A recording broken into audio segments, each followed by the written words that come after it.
Talk to me about kind of your area in the home, what you announced today. Yeah, today we had some major announcements, particularly in the home, and how we're bringing the notion of great hardware and software and AI. So we launched two new products, hardware products. The first is Google Home Mini, which is these two products right here.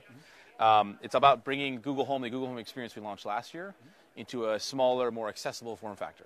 Our goal is to try to make it easy to put every one of these in every room in your house, right? One of the things we're finding is once you have an experience with an assistive-based product, they want to put it everywhere, not just in one room like the kitchen or the living room. And so we think a really incredible, affordable product like Google Home Mini, which is going to be available for $49 in the US, makes it really simple and easy to do that. And we spent a lot of time on the design of the product to make it feel more natural in the home. So you'll see the size of it's really small. It's actually using fabric, which are materials that are very common in homes today. And we provide a lot of different colors because obviously you want to match different ambience in your house. Yeah, talk to me a little bit about what's the response been. It's been a year since you put out the first home speaker, and what have you learned? So we've learned a lot. I mean, one of the great things with Google is that once we have an actual opportunity to engage with our users, we can continue to iterate really fast. Today we announced that in just the last year, we can answer over 100 million new questions you ask the assistant. That's the scale and magnitude that Google can work. And so we learned a ton. We've added a whole bunch of new capabilities over the last year. A couple of key ones is, first, this capability called Voice Match. The idea of Voice Match is, if we want to give you a personal assistant, we need to understand who you are. And the challenge is on a device like this, which is shared with everyone in the family, how do you do that? Yeah. Well, with Voice Match, we can recognize your voice and give you personalized responses to questions like, what's on my calendar today? Well, I can give you my calendar response versus my wife's, for example. The second big thing we did over this year was a feature called hands-free calling. So you can actually use this as a great speaker and has a microphone in it, so you can actually call out to whoever you want. We announced today we're bringing that to the UK in addition to the US. So there's a lot of stuff we've learned in terms of being able to answer more questions, being able to actually give you a really personalized assistant, and then new things like hands-free calling. Yeah, it's a really crowded market. Particularly Amazon has put out been very aggressive. Yep. What's setting you guys apart from Amazon? Are you trying to reach new consumers that they're not reaching? Well, I think right now it's really early, right? So a lot of people don't have home assistants yet in their products, in their house. And so we think there's a huge opportunity still to really reinvent what the home experience can be. So from a combination of, we think we have an amazing assistant experience and we're continuing to improve it and make it better based on the features I talked before, also in how we actually work and interface with other things in the home. So today we talked a lot about the smart home and how Nest and Google are trying to bring together amazing experiences across Assistant, your Chromecast devices, your security cameras, your thermostats.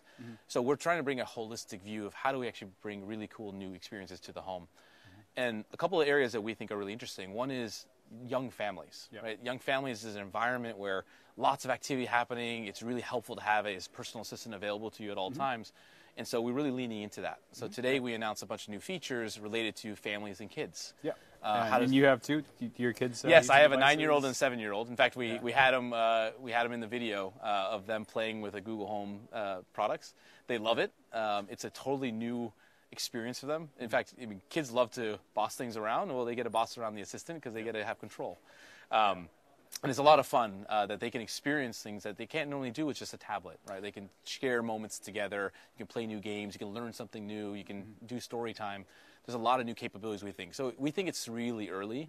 And so really our goal is bring an accessible price point for consumers, but then continue to evolve the assistant to make it more meaningful. You're also moving to a new category of speakers, the Home Max device. That's something that Sonos is in, Apple, probably Amazon too.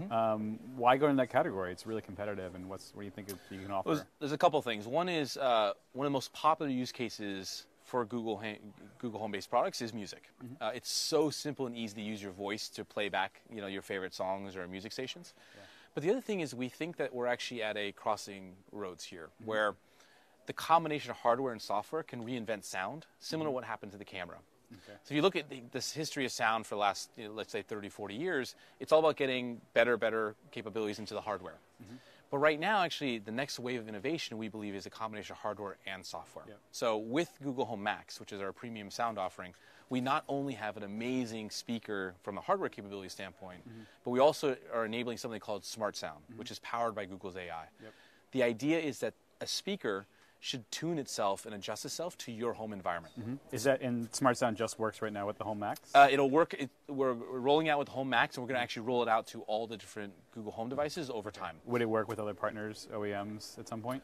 Yeah, so the capabilities right now, it's going to be part of the Google Home family, but it interfaces with all the other products. For example, if you have other Google Homes or Chromecast built-in speakers, Gotcha. It'll automatically synchronize those in a. But just for now, it's just Google products. Just for now, it's going to be Google products. Do we look at something maybe moving to other speakers and products, or is it just in the Google family? I think we're still trying to figure that out in the sense that right now it's a combination of great hardware and software, so we have to think through how we actually extend it to other hardware products. Gotcha. But we're really focusing on how do we do something really differentiated in terms of a different sound experience that you've ever heard before.